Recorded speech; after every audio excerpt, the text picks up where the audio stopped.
I ran into problems almost immediately. For instance, this table does not seal as well as it seems like it should. Also, I had to cut a slit into the plastic to stick the saran wrap through, which by the way, our victim was able to escape, but I'll talk about that more in a minute. But as far as this table, there's no way I'm going to be able to safely move it when there's evidence all over the floor, so I've decided I'm going to have to swap it for a lightweight one. However, even this table is harder to wrap than I expected it to be. Step 2. I used grocery store saran wrap for my first victim, but I'm using industrial saran wrap like Dexter uses for my next victim. Well, no, I'm not going on the table. Now, Dexter would use tranquilizers to find his strangers, but realistically, that would take 15 minutes or longer, which is enough time for them to escape, order a pizza, or call 911. 911. I would like to order a pizza. You called 911 to order a pizza? So how do you feel? You think that's enough? Yeah, I definitely feel secure. Alright, a little more, man.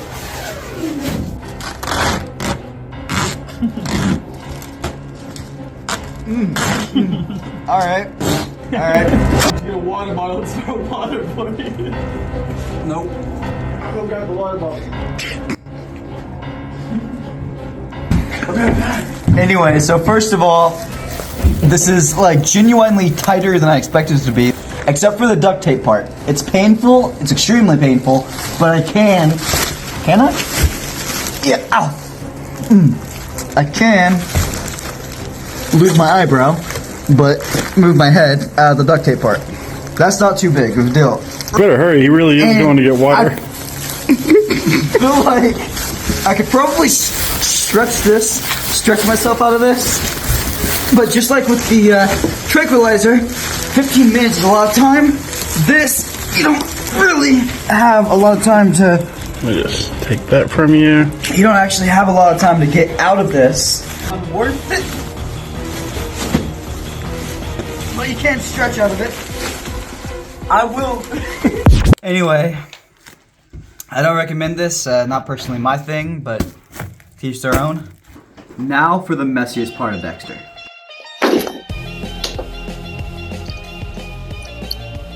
So just a stab doesn't seem to leave too much evidence. What I'm worried about is dismembering the body.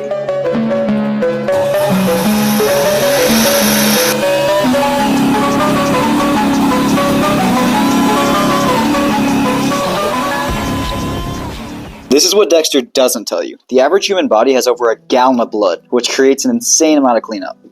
I already got a speck of blood on the table. Blood's getting into places I did not expect it to get. Like, I was super careful with plastic. I do not understand how I got here. I mean, even with a lightweight table, blood managed to find its way outside of the kill room. And more importantly, it got all over me. And there's no safe way to clean off all the evidence. By the way, just to be perfectly clear, this is fake blood for entertainment purposes and to prove whether Dexter's methods are realistic or just Hollywood fiction. So please do not try anything that you see at home. I'm a trained professional. Now, even as a trained professional, the second hardest part of getting away with murder is getting rid of all of this evidence. Now, Dexter would dispose of all of this in the ocean.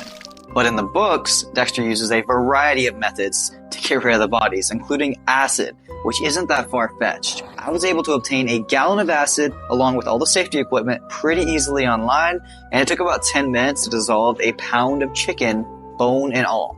The issue that arises here is to actually get the 40 to 50 gallons of acid you would need for the body. That's going to raise some red flags. Another method is burying under an open grave. Now this one is interesting. I was able to go in a graveyard at night. Zero security. No security whatsoever. I feel like most of them would have a groundskeeper or cameras, but the one I went to did not have any security at all. So on a day that they were about to bury a fresh body, it's completely reasonable to assume you could do this. The issue here is that the groundskeeper digs and mows to make it picture perfect right before the funeral. So whenever you have a pile of dirt on the freshly cut grass, you're not going to be able to scrape it off without it being noticed. But let's say you own a crematory or your own pig farm, and you don't have to worry about disposal of evidence. That brings us to the hardest part of getting away with murder. Nowadays, there are cameras everywhere, witnesses everywhere. Even satellites take pictures from so far away that you would never see them. And even if you evade all of that, 97% of people have cell phones. That would tell the police exactly where you went. Hey, you don't by chance have a cell phone on you, do you? Wait, what?